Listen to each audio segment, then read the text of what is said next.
I join my fellow citizens this morning to welcome and celebrate the new year 2018. This year promises to be far better in our quest for change. Unfortunately, I am saddened to acknowledge that for many, this Christmas and New Year holidays have been anything but merry and happy. Instead of showing love, companionship, and charity, some of our compatriots chose this period to inflict severe hardship on us all by creating unnecessary fuel scarcity across the country. The consequence was that not many could travel, and the few who did had to pay exorbitant transport fares. This is unacceptable, given that NNPC had taken measures to ensure availability at all depots. I am determined to get to the root of this collective blackmail of all Nigerians and ensure that whatever groups are behind this manipulated hardship will be prevented from doing so again. Such unpatriotism will not divert the administration from the cause we have set ourselves. Our government's watchword and policy thrust is change. We must change our way of doing things or we'll stagnate and be left behind in the race to lift our people out of poverty and into prosperity. My address to fellow Nigerians this morning is devoted mainly to informing you about intense efforts this administration is putting to address our country's huge infrastructural deficit. We are going to make significant inroads in advancing road, rail, and power projects across the country. The Ministry of Power, Works and Housing is one of the drivers of this government's commitment to renew and increase Nigeria's stock of infrastructure in order to achieve global economic competitiveness as targeted under the Economic Recovery and Growth Plan. With regards to railways, we have set ourselves ambitious targets. Already in construction stage is the Lagos-Kano standard gauge railway. The line should reach Ibadan from Lagos by the end of this year and will carry 2 million passengers per year, and 5 million tons of cargo will be transported every year, giving a substantial boost to the country's economy. Construction of the Kano to Kaduna segment is expected to commence this year and reach Kaduna by the end of 2019. By the end of 2021, the two ends will be joined so that we will have standard gauge railway across the main north-south trading route. The Abuja-Kaduna route will be boosted by additional rolling stock next Thursday and will be able to handle 1 million commuters annually. At the same time, I have approved and negotiations will be concluded in the first part of this year for the Port Harcourt to Maiduguri line covering Aba, Owerri, Umuahia, Enugu, Awka, Abakaliki, Makadi, Lafia, Jos, Bauchi, Gombe, Yola, and Damaturu. The Abuja to Itape line will go through Baro and terminates in Warri with construction of a new seaport at Warri.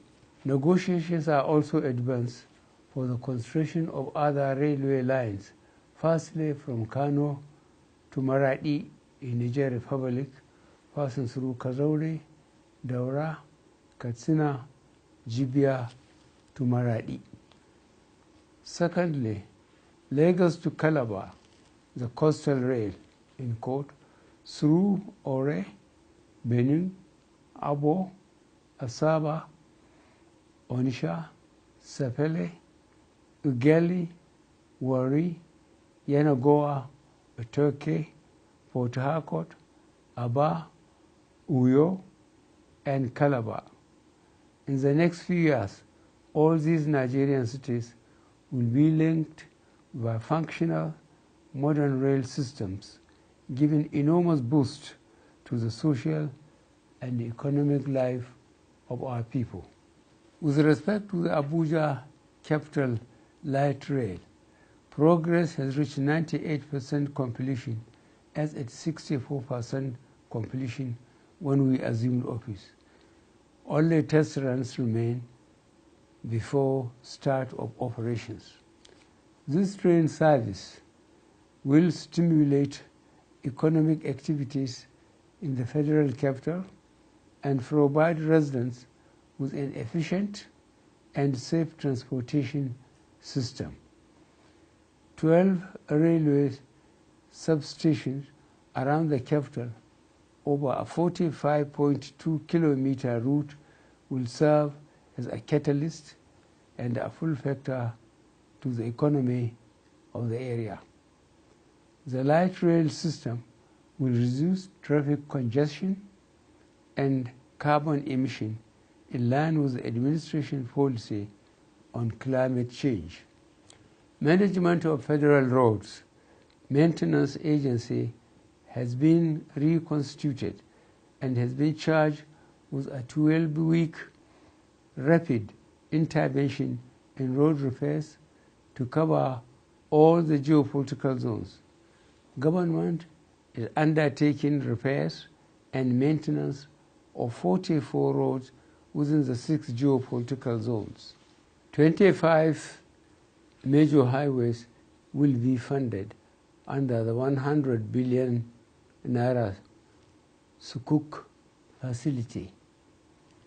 Each geopolitical zone will benefit by an equal amount of 16.67 billion naira. The following major highways are to receive sufficient attention: A. Oyo, Obomusho; B. Ofusu, Ore, Aje Bandele, Shagamu; C. Yenagoa Road Junction, Kolo, Otoke, Bayelsa Farm; D.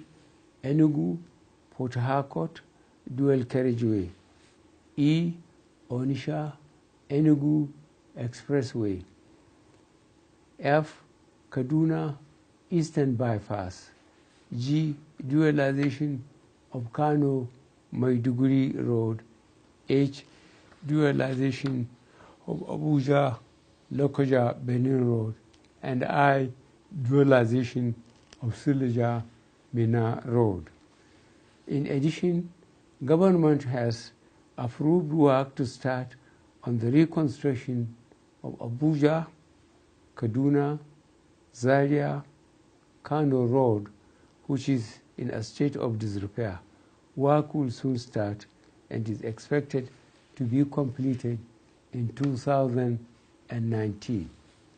More Nigerians across the country are experiencing improved power supply to their homes and businesses. However, power remains a concern to this government because too many people still do not have regular and reliable supply.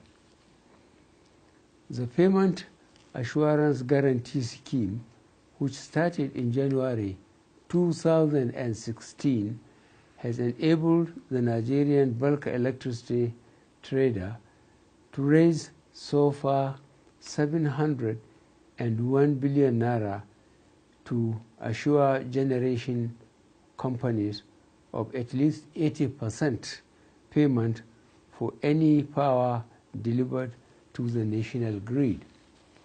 Consequently, generation has now reached 7,000 megawatts. On December 8, 2017, the country achieved 5,155 megawatts of power delivered to consumers, the highest level ever recorded. Several Mariband projects have been revived. Repairs of Afan Power Station added 110 megawatts in 2017, and another 240 megawatts will be added this year through a private investment partnership. Katsina Power Project is now being tested and producing 10 megawatts of power from wind for the first time in Nigeria. It should be fully operational this year. The Zungeru 700 megawatts hydroelectric power project, stalled by court cases, is due for completion in 2019. The transmission and other requirements